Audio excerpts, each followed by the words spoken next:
أعوذ بالله من الشيطان الرجيم. بسم الله الرحمن الرحيم.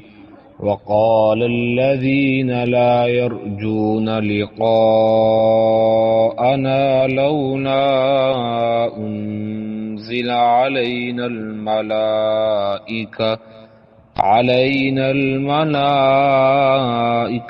أو نرى ربنا لقد استكبروا في أنفسهم وعتوا عتوا كبيرا. يوم يرون الملائكة لا بشرى يومئذ للمجرمين ويقولون حجرا محجورا. صدق اللہ العظیم. بسم اللہ الرحمن الرحیم. اللہ کے نام سے شروع جو نہایت مہربان ہمیشہ رحم فرمانے والا ہے. منکرین حق کی سرکشی و تکبر اور اس کا جواب. سورہ فرقان نمبر 25 آیت نمبر 21 تا 22. اردو ترجمہ عرفان قرآن. اور جو لوگ ہماری ملاقات کی امید نہیں رکھتے کہتے ہیں کہ ہمارے اوپر فرشتے کیوں نہیں اتارے گئے، یا ہم اپنے رب کو اپنی آنکھوں سے دیکھ لیتے تو پھر ضرور ایمان لے آتے. حقیقت میں یہ لوگ اپنے دلوں میں اپنے آپ کو بہت بڑا سمجھنے لگے ہیں اور حد سے بڑھ کر سرکشی کر رہے ہیں.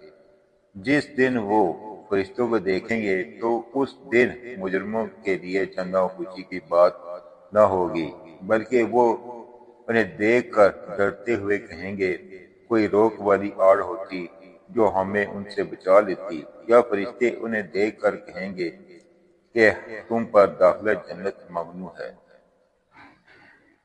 یہ آیات ان منکرین حق کی حالت بیان کر رہی ہیں جو عقل و دل کے واضح دلائل کے باوجود ایمان نہیں لاتے، بلکہ عجیب و غریب مطالبے کرتے ہیں.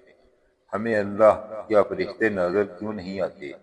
یہ دراصل ضد اور تکبر کی زبان ہے، نہ کہ سچے طلب ہدایت کی. اللہ تعالیٰ فرماتے ہیں کہ یہ لوگ تکبر میں مبتلا ہیں، اور آخرت میں جب وہ فرشتے دیکھیں گے وہ لمحہ رحمت نہیں بلکہ سزا کا پیش خیمہ ہوگا. ہدایت کے دروازے دل کی عاجزی سے کھلتے ہیں. ضد اور تکبر صرف ہلاکت کا راستہ ہے. جو فرشتوں کو دنیا میں ماننے سے انکاری تھے قیامت کے دن ان کے دیدار سے گھبرا جائیں گے. اے میرے رب مجھے ہدایت میں اضافہ عطا فرما اور مجھے تکبر سے محفوظ رکھ. نبی کریم صلی اللہ علیہ وآلہ وسلم نے فرمایا جس کے دل میں رائی کے دانے کے برابر بھی تکبر ہو وہ جنت میں داخل نہ ہوگا. اپنے دل کا جائزہ لیں. کیا کبھی ہم نے حق کو صرف اس لیے رد کیا کہ وہ ہماری پسند کے خلاف تھا؟ آج کسی ایک سچائی کو قبول کریں جسے دل مانتا ہے مگر نفس انکار کرتا ہے.